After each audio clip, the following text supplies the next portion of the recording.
প্রথমেই আপনাদের পরোটার ভেতরে স্টাফিংটা একটু দেখাই। একদম পুরে ঠাসা পরোটা পরিবেশন করা যেতে পারে যে কোনো রকম আচার কিংবা নর্মাল টক দইয়ের সাথে। নমস্কার, আমি অন্তহীন। আজকের রেসিপি মূলোর পরোটা। শীতকালে বিভিন্ন রকম পরোটা খেতে বাচ্চা থেকে বড় সকলেই কিন্তু ভীষণ পছন্দ করি। আসুন তাহলে শুরু করা যাক আজকের ভিডিওটা। মূলোর পরোটা বানানোর জন্য অবশ্যই আমাদের মূলো প্রয়োজন। এখানে আমি দুটো মাঝারি সাইজের মূলো নিয়েছি আর অবশ্যই ভালো করে ধুয়ে নিয়েছি। মূলোর ওপরে যে পাতা বা মূলো শাক থাকে সেগুলোও কিন্তু কেটে নিয়েছি, তবে একদম কচি কয়েকটা পাতা রেখে দিয়েছি। এটা আমরা এই মূলোর পরোটার মধ্যে স্টাফিংয়ে ব্যবহার করব। আর মূলোর যে শাক বা পাতা সেটা কিন্তু আপনারা রান্না করে খেতেও পারেন। মূলোর শাক কিন্তু খেতে অসাধারণ লাগে। যাই হোক, প্রথমেই মূলোর ওপরে একটা যে পাতলা স্কিন থাকে সেই স্কিনটা একটা পিলারের সাহায্যে ছাড়িয়ে নিলাম। এবার একদম মাথার কাছে, অর্থাৎ যেখান থেকে পাতাগুলো বেরোয় সেই জায়গাটা আর পেছনটা অল্প করে ছুরির সাহায্যে কেটে নিলাম। মূলোটা গ্রেট করতে হবে, তার জন্য একটা গ্রেটার নিয়েছি। এইরকম ছোট সাইজের গ্রেটার অনেকের বাড়িতেই থাকে। এই গ্রেটারটা ব্যবহার করে আদা, রসুন বা পেঁয়াজ এইগুলো কিন্তু গ্রেট করে মশলা হিসেবে ব্যবহার করা যেতে পারে। তবে মূলোর পরোটা বা ফুলকপির পরোটা বানানোর জন্য এইরকম একটু বড় গ্রেটার হলে ভালো হয়। আমি মূলোটা গ্রেট করে নিয়েছি। আর মূলোর মধ্যে কিন্তু প্রচুর জল থাকে।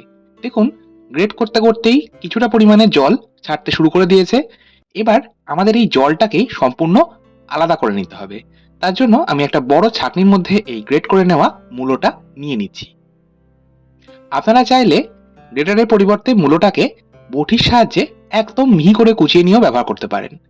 মূলোর জলটা যাতে সম্পূর্ণ বেরিয়ে যায় তার জন্য হাফ চা চামচ লবণ আমি গ্রেট করে রাখা মূলোর মধ্যে মাখিয়ে নিলাম।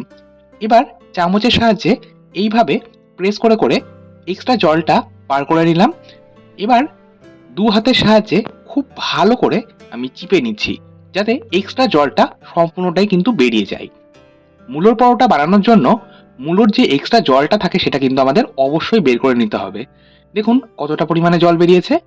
এই জলটা কিন্তু আমরা ফেলে দেবো না, এটা আমরা পরবর্তীতে ব্যবহার করব। চলে যাচ্ছি নেক্সট স্টেপে।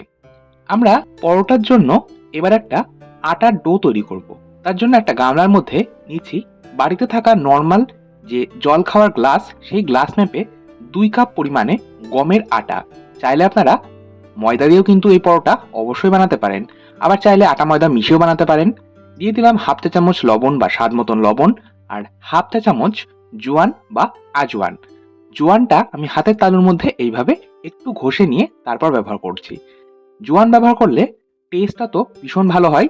বিশেষ করে এই মূলোর পরোটায় জোয়ান কিন্তু অবশ্যই দেওয়ার চেষ্টা করবেন। এছাড়াও জোয়ান আমাদের ডাইজেস্টে বা হজমেও সাহায্য করে। 1/4 চা চামচ চিনি দিলাম।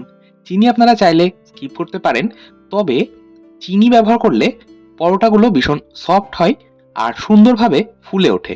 যাই হোক, আমি শুকনো উপকরণগুলো প্রথমে ভালো করে মিশিয়ে নিলাম। ময়ামের জন্য 1 টেবিল চামচ রিফাইন্ড অয়েল বা সাদা তেল দিয়েছি।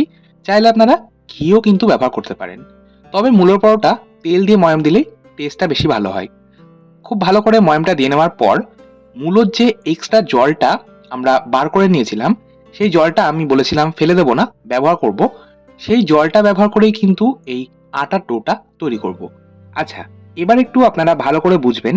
আমার মূলোর থেকে যে পরিমাণ জল বেরিয়েছে সেটা ছিল 1/4 কাপ। সেই জলটা আমি অল্প অল্প করে দিয়ে এই আটাটা প্রথমে মেখে নিলাম। সম্পূর্ণ জলটা লেগেছে। এবার আমি, যেহেতু আটার ডোটা ঠিক মতন তৈরি হয়নি বা মাখা হয়নি, তাই আমি নর্মাল জল ব্যবহার করছি। নর্মাল জল কিন্তু হাফ কাপ নিয়েছিলাম। যাই হোক, আমার কিন্তু সম্পূর্ণ হাফ কাপ জলটাই লেগে গেল। অর্থাৎ এই আটার ডোটা তৈরি করতে আমার সম্পূর্ণ 1 গ্লাস জল লাগলো। আর আপনারা কিন্তু অবশ্যই জলটা অল্প অল্প করে দিয়ে তারপর আটার ডোটা মেখে নেবেন। আর আপনাদের যদি মূলোর জল থেকেই যদি সম্পূর্ণ ডোটা তৈরি হয়ে যায়, তাহলে আলাদা করে আর জল ব্যবহার করার প্রয়োজন নেই। সবশেষে হাতের মধ্যে হাফ চা চামচ তেল মাখিয়ে আমি ডোটা আরো একবার মথে নিলাম, এতে করে ডোটা ভীষণ স্মুথ আর সফট হয়। এখানে আমার 1 গ্লাস জল সম্পূর্ণটাই লেগেছে। যাই হোক, এটা আমি 30 মিনিট রেখে দিচ্ছি সেট হওয়ার জন্য। অপরদিকে এবার আমি স্টাফিংটা রেডি করব। যে মূলোটা আমি গ্রেট করে জল ঝরিয়ে রেখেছিলাম সেটা নিয়েছি। এরই সাথে আমার লাগবে ধনেপাতা কুচি, এখানে আমি কিছুটা পরিমাণে ধনেপাতা কুচিয়ে নিয়েছি। এরই সাথে ফ্রেশ কচি যে মূলোর পাতাগুলো ছিল সেটা আমি ধুয়ে এইভাবে কুচিয়ে নিয়েছি। এরই সাথে আমার লাগবে 1 ইঞ্চি আদা। আদাটাও আমি খোসা ছাড়িয়ে একটা গ্রেটারে গ্রেট করে রেখেছি। চাইলে আপনারা মিহি করে কুচিয়ে নিয়ে ব্যবহার করতে পারেন। আর ৩ টে কাঁচা লঙ্কা মিহি করে কুচিয়ে নিয়েছি। ঝালটা অবশ্যই স্বাদ মতন দেবেন। এবার আমি একটা মসলা তৈরি করব। তার জন্য একটা হামানদিস্তার মধ্যে 1 টেবিল চামচ গোটা জিরে আর 1 টেবিল চামচ গোটা ধনে দিয়ে নিচ্ছি। এই গোটা ধনে আর গোটা জিরেটা খুব হালকা করে একটু ক্রাশ করব বা আধ ভাঙা মতন করে নেব। গোটা ধনে আর গোটা জিরে এইভাবে যদি ক্রাশ করে ব্যবহার করা হয় তাহলে এই ধনে আর জিরের গন্ধটা ভীষণ ইনহ্যান্স করে আর স্টাফিংটা খেতে অসাধারণ লাগে। আচ্ছা, এবার যে গ্রেট করে জল ঝরিয়ে রাখা মূলো, মূলোর পাতা আর আদা, কাঁচা লঙ্কা আর ধনে পাতাটা মিশিয়ে নিলাম প্রথমে। এবার ক্রাশ করে রাখা মশলাটা সম্পূর্ণটাই দিয়ে দিলাম। হাফ চা চামচ হলুদ গুঁড়ো দিচ্ছি। এরই সাথে দিয়ে দেবো হাফ চা চামচ কাশ্মীরি লাল লঙ্কার গুঁড়ো। আর এরই সাথে ব্যবহার করব হাফ চা চামচ আমচুর পাউডার। আমচুর পাউডারের পরিবর্তে চাট মশলা কিন্তু অবশ্যই ব্যবহার করতে পারেন। এরই সাথে 1/4 চা চামচ হিং দিচ্ছি। মূলো পরোটায় খুব সামান্য একটু হিং ব্যবহার করলে স্বাদ এবং গন্ধ দুটোই অসাধারণ হয়। তবে হিং অনেকেই অপছন্দ করেন, সেক্ষেত্রে আপনারা কিন্তু স্কিপ করতে পারেন। সমস্তটা আমি এবার মিশিয়ে নিচ্ছি। আমাদের মূলোর পরোটার জন্য স্টাফিং একদম তৈরি। অপরদিকে 30 মিনিট হয়ে গেছে। দেখুন আমার আটার ডোটা সেট হয়ে গেছে। আরও একবার ভালো করে মথে নিচ্ছি। তারপর এটার থেকে আমি লেচি কাটবো। আচ্ছা, লেচির সাইজগুলো অবশ্যই আপনারা আপনাদের ইচ্ছে মতন রাখতে পারেন। তবে যে কোনো স্টাফ পরোটা বা পুর ভরা পরোটার জন্য লেচিগুলো একটু বড় রাখলে ভালো হয়। আমার যে পরিমাণ আটা মাখা হয়েছে তা থেকে বেশ মোটা আর বড় বড় সাইজের 8টা লেচি তৈরি হয়েছে। এবার স্টাফিংটা ভরবো। আপনারা একটু লক্ষ্য করুন, একটা লেচি আমি এইভাবে দুটো আঙুলের সাহায্যে প্রথমে একটা বাটি বা পেয়ালা শেপ দিয়ে নিলাম। এবার এই বাটির মধ্যে প্রথমে দিচ্ছি গুঁড়ো আটা। গুঁড়ো আটার পরিবর্তে গুঁড়ো ময়দা দেওয়া যেতে পারে। আর দিয়ে দিচ্ছি আগে থেকেই বানিয়ে রাখা স্টাফিং। স্টাফিংটা অবশ্যই নিজেদের পছন্দ মতন দেওয়া যেতে পারে, তবে খুব বেশি দেবেন না। আমি এখানে 1 চামচ দিয়েছি। স্টাফিং যদি বেশি ব্যবহার করা হয় তাহলে কিন্তু আবার ফেটে বেরিয়ে আসতে পারে যখন আমরা পরোটাটা বেলবো। এবার মুখটা ভালো করে সিল করে নিলাম। আচ্ছা, এটা আমি যে প্লেটের ওপর রাখছি খুব সামান্য একটু গুঁড়ো আটা ছড়িয়ে তারপর রাখছি, না হলে প্লেটের সাথে আটকে যেতে পারে। যাই হোক, এবার আমি আরও একটা ইজি প্রসেসে আপনাদের স্টাফিং ভরা দেখিয়ে দেবো।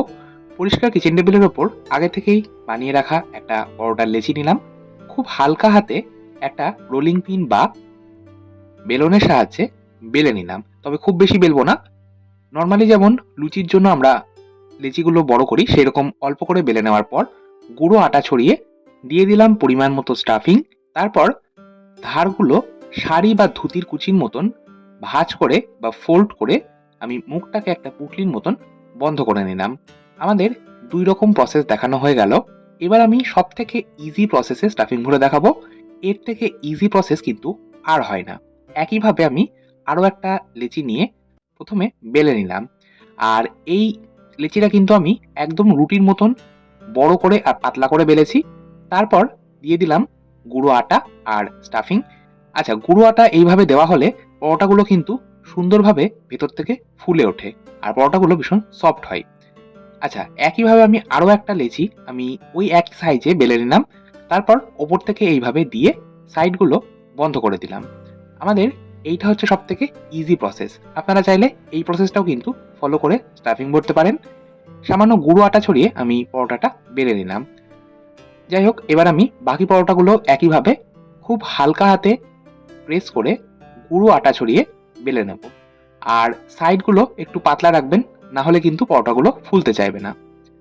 এবার পরোটাগুলো ভেজে নেওয়ার পালা। তার জন্য একটা তাওয়া নিয়েছি। তাওয়াটা আমাদের মিডিয়াম হিট করতে হবে। তাওয়াটা মিডিয়াম হিট হয়ে গেলে আগে থেকেই বেলে রাখা বা বানিয়ে রাখা পরোটা দিয়ে দিলাম। প্রথমে দুটো পিঠ সেঁকে নেব।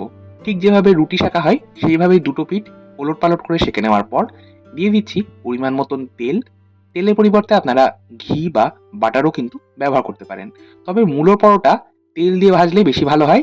এছাড়া আপনারা চাইলে বাটার ব্যবহার করতে পারেন, ঘি ব্যবহার না করলেই ভালো হয়।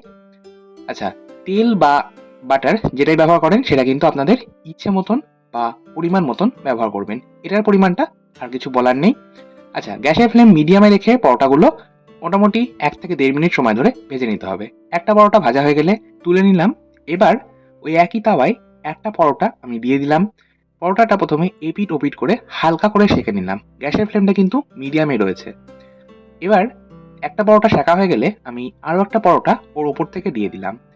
এবার দুটো পরোটা এইভাবে একটু ওলটপালট করে সেঁকে নেওয়ার পর দিয়ে দিলাম আরো একটা পরোটা। আপনারা চাইলে এইভাবে ৩ থেকে ৪ টে পরোটা একসাথেও ভেজে নিতে পারেন। আপনারা আবার চাইলে শুধুমাত্র একটা করে পরোটা ভেজে নিতে পারেন, ঠিক যেভাবে আমি ১ম পরোটাটা ভেজে দেখালাম। দেখুন, এইভাবে ওলটপালট করে ৩ টে পরোটারই দুটো পিঠই সেঁকে নেওয়া হয়ে গেল। এবার দিয়ে দিচ্ছি পরিমাণ মতন তেল। আর এইভাবে যদি পরোটা ভাজা হয় তাহলে তেল বা বাটার বা ঘিয়ের পরিমাণটাও কিন্তু খুব বেশি ব্যবহার করার প্রয়োজন হয় না। এইভাবে আমি ওলটপালট করে ঠিক একই প্রসেসে তেল দিয়েও পরোটাগুলো ভেজে নেব। এটা হচ্ছে সবথেকে ইজি প্রসেস। আর এইভাবে পরোটা ভাজা আমি শিখেছি আমার মামিমণির কাছ থেকে। অনেকের বাড়িতেই হয়তো মা কাকিমা জেঠিমারা এইভাবে পরোটা ভেজেই থাকেন। কার কার বাড়িতে এইভাবে পরোটা ভাজা হয়ে থাকে আমাকে কিন্তু অবশ্যই কমেন্ট বক্সে জানাবেন, এতে করে আমারও ভালো লাগবে। দেখুন, আমার ৩ টে পরোটা একসাথে ভেজে নেওয়া হয়ে গেল। এইভাবে সমস্ত পরোটা ভেজে নেওয়ার পর এবার এটা পরিবেশন করার পালা। আজকে এটা পরিবেশন করছি টক দইয়ের সাথে। টক দইয়ের ওপর থেকে একটু ভাজা জিরের গুঁড়ো আর বিট লবণ ছড়িয়ে পরিবেশন করব। আর যেহেতু আমি তেল দিয়ে পরোটাগুলো ভেজেছি তাই ওপর থেকে একটু বাটার ছড়িয়ে দিচ্ছি। একটা পরোটা আপনাদের কেটে দেখাই। আপনারাও তাহলে অবশ্যই এইভাবে এই শীতে ফ্রেশ মূলো ব্যবহার করে পরোটা বানিয়ে খান এবং পরিবারের সকলকে খাওয়ান। অবশ্যই আমাকে ফিডব্যাক দিতে ভুলবেন না কেমন হয়েছে আপনাদের মূলোর পরোটা। আজকের মতো এই পর্যন্তই। আবার চলে আসবো নতুন কোনো ভিডিও নিয়ে। ভালো থাকুন, সুস্থ থাকুন। ধন্যবাদ।